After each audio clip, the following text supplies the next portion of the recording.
Assalamualaikum warahmatullahi wabarakatuh. Selamat pagi dan salam sejahtera bagi kita semua.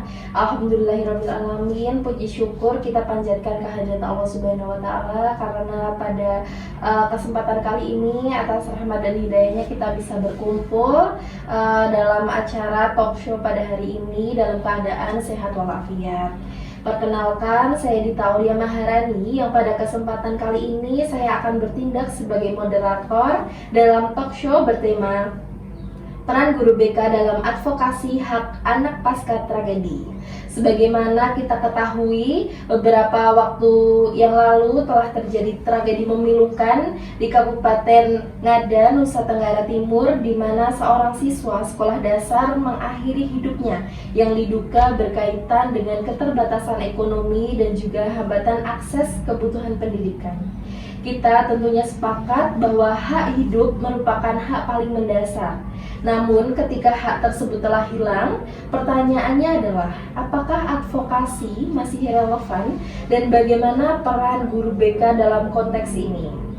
Hari ini telah hadir dua narasumber, Ibu Nafisah Umihani, SPD MPD, selaku guru bimbingan dan konseling sekaligus praktisi advokasi sekolah yang telah banyak terlibat dalam pendampingan kasus-kasus kerentanan siswa. Dan juga Ibu Najwa Sabita, SPD MPD, selaku guru bimbingan dan konseling yang juga aktif dalam pengembangan program kesejahteraan siswa dan penguatan sistem perlindungan anak di sekolah. Selamat datang Ibu. Selamat pagi Mbak Dita. Ibu Nafisah, jika kita melihat kasus ini, hak hidup korban sudah hilang. Dalam perspektif advokasi dalam bimbingan dan konseling, bagaimana cara kita untuk memaknainya?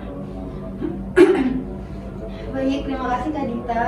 Nah, dalam perspektif advokasi, kita tidak berhenti pada individu yang telah tiada, tetapi advokasi dalam kasus ini bisa bergeser dari individual justice menjadi sistem justice. Nah, artinya kita itu dapat memperjuangkan yang pertama keadilan bagi keluarga yang telah ditinggalkan, kemudian perlindungan bagi siswa yang lain, dan perbaikan sistem agar tragedi ini tidak terulang. Nah, kasus ini itu menunjukkan adanya kerentanan ekonomi, hambatan administratif bantuan pendidikan, serta kemungkinan kurangnya deteksi distres pada siswa-siswi. Jadi, advokasi ini tetap relevan dilakukan, bahkan menjadi lebih penting untuk kita tetap memberikan layanan ini. Baik, artinya advokasi di sini tetap relevan dan juga hal tersebut menjadi sangat penting seperti itu. Nah, jika seperti itu, Ibu Najwa, apakah ini bisa disebut sebagai kegagalan sistem? Baik Mbak Dita, memang seharusnya kita itu harus objektif, di mana ini bukan semata kegagalan individu atau keluarga, namun juga ada beberapa faktor strukturalnya. Yang pertama itu ada kemiskinan, yang kedua itu ada akses bantuan yang terhambat, dan juga yang ketiga ada minimnya sistem monitoring kesejahteraan siswa. Di mana kita sebagai guru BK itu harus melihat kasus ini dalam kerangka ekologi, bahwasannya anak itu dipengaruhi oleh keluarga, sekolah, dan kebijakan sosial. Baik, terima kasih Ibu Najwa dan juga Ibu Nafisah. Dari penjelasan tadi kita bisa memahami bahwa kasus ini bukan hanya persoalan tentang individu, tetapi juga menyangkut faktor struktural dan juga sistem yang lebih luas di sekitar anak.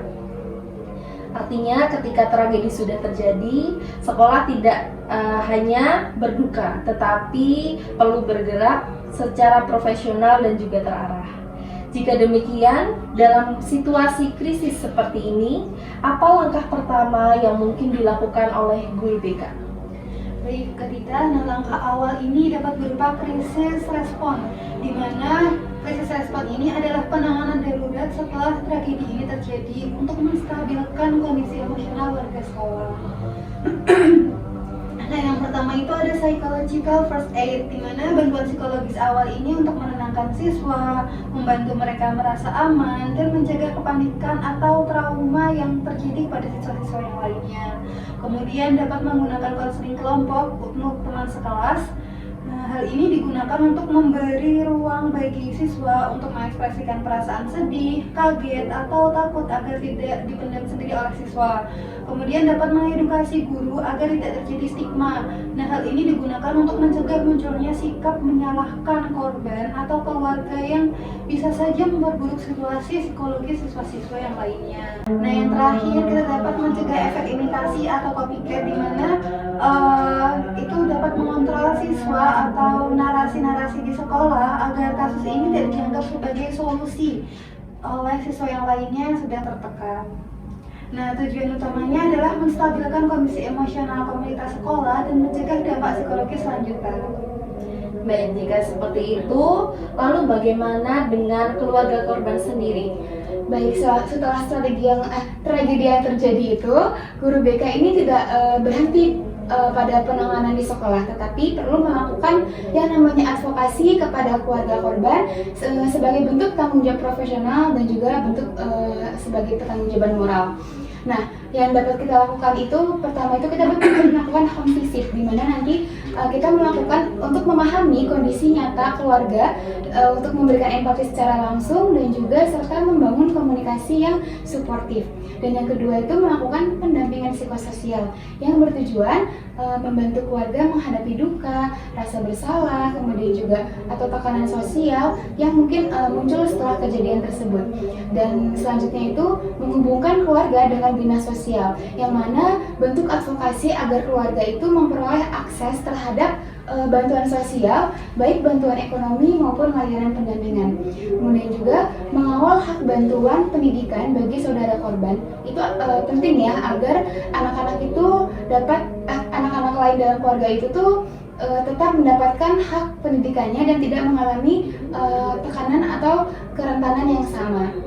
Nah, walaupun hak hidup korban ini telah hilang, tetapi tetap saja hak keluarga itu hak keluarga atas perlindungan, pendampingan, dan kesejahteraan sosial itu tetap harus diperjuangkan sebagai bentuk keadilan sosial dalam praktik advokasi bimbingan konseling. Terima kasih Bu Najwa dan juga Ibu Nafisa. Jadi pada tahapan awal fokus guru BK di sini yaitu untuk menstabilkan kondisi emosional warga sekolah agar dampak psikologisnya itu tidak meluas. Namun tentu peran guru bimbingan dan konseling di sini itu tidak terhenti atau tidak berhenti di lingkungan sekolah saja. Tragedi ini juga meninggalkan duka dan juga beban yang berat bagi keluarga korban. Lalu dalam konteks advokasi, bagaimana peran guru BK di sini dalam mendampingi dan juga memperjuangkan hak keluarga yang ditinggalkan? Nah, hal ini merupakan hal yang paling krusial ya Mbak Dita, karena fokusnya itu bukan lagi pada dampaknya, tetapi pada pencegahan agar tragedi ini tidak terulang melalui perbaikan sistem di sekolah. Yang pertama, sebagai guru BK dapat mengusulkan database siswa rentan ekonomi. Hal ini bertujuan agar sekolah itu memiliki data yang jelas tentang siswa yang membutuhkan perhatian khusus. Yang kedua, dapat melakukan screening kesejahteraan dilakukan yang per semester untuk membantu mendeteksi sejak dini bagaimana perubahan kondisi ekonomi maupun psikologis yang dialami oleh siswa. Nah, selanjutnya dapat membuat SOP deteksi dini distres, memastikan bahwa guru itu memiliki panduan yang jelas ketika menemukan tanda-tanda tekanan emosional pada siswa. Nah, kemudian dapat menginisiasi dana darurat sekolah menjadi solusi cepat bagi siswa yang membutuhkan bantuan mendesak.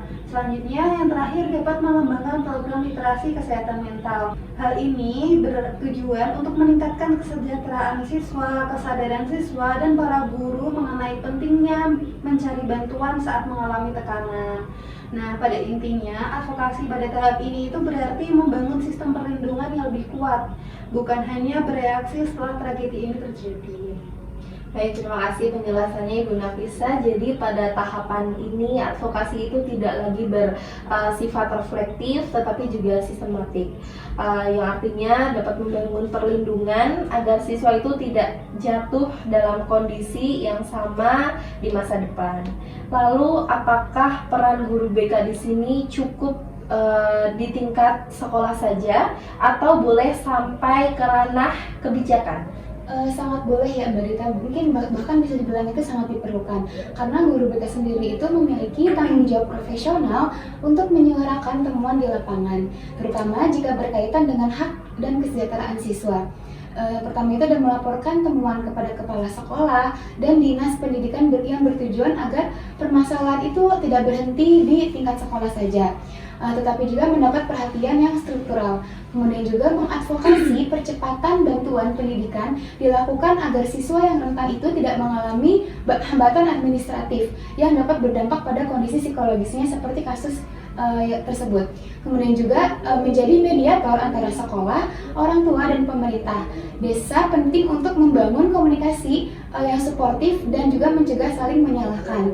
Nah, dengan demikian itu peran guru BK tidak hanya terbatas pada konseling individu saja, tetapi juga sebagai agen perubahan sosial yang memperjuangkan sistem pendidikan yang lebih adil dan responsif terhadap kebutuhan siswa. Baik, terima kasih Bu Najwa. Jadi jelas di sini bahwa peran guru bimbingan dan konseling di sini itu tidak berhenti pada layanan konseling saja, tetapi juga menyentuh ranah kebijakan dan juga perubahan sistem. Sebagai penutup, tentu ada pelajaran penting yang bisa kita ambil dari kasus ini. Ibu Nafisah, apa refleksi atau pelajaran besar yang bisa menjadi pengingat bagi kita semua sebagai calon guru BK? Baik, pelajarannya adalah kita tidak boleh menunggu siswa untuk meminta tolong, tetapi guru BK harus proaktif membaca tanda-tanda atau melihat bagaimana tanda-tanda yang ditunjukkan oleh siswa yang menunjukkan kerentanan. Kemudian, advokasi adalah tentang keberanian menyuarakan hak anak, bahkan ketika sistem itu belum sempurna. Baik, terima kasih Bu Nafisah atas refleksi yang sangat menguatkan. Jadi kita diingatkan bahwa guru BK harus proaktif dan juga berani untuk menyuarakan hak siswa. Sebagai penutup akhir diskusi ini, Ibu Najwa, apakah ada pesan terakhir yang ingin Ibu sampaikan? Baik, ada Mbak Dita. Jadi yang pesan yang bisa saya sampaikan itu, advokasi itu bukan mengembalikan yang telah hilang, tetapi memastikan keadilan itu tidak berhenti pada satu nyawa. Tragedi harus menjadi momentum reformasi, tetapi bukan sekedar empati sesaat. Baik, terima kasih kepada dua narasumber kita pada talk show hari ini atas pandangan yang sangat komprehensif. Dari diskusi ini kita bisa belajar bahwasanya advokasi itu tetap relevan meski korban itu telah tiada, dan juga guru PK di sini memiliki peran di level individu, keluarga maupun sistem dan juga kebijakan. Dan keadilan dalam pendidikan itu merupakan tanggung jawab yang kolektif. Semoga diskusi kali ini menguatkan kita sebagai calon konselor untuk tidak hanya mendengar, tetapi juga memperjuangkan hak-hak anak. Saya sebagai moderator di sini mohon maaf atas kekurangannya. Saya ucapkan terima kasih. Wassalamualaikum warahmatullahi wabarakatuh. Waalaikumsalam warahmatullahi wabarakatuh. Terima kasih.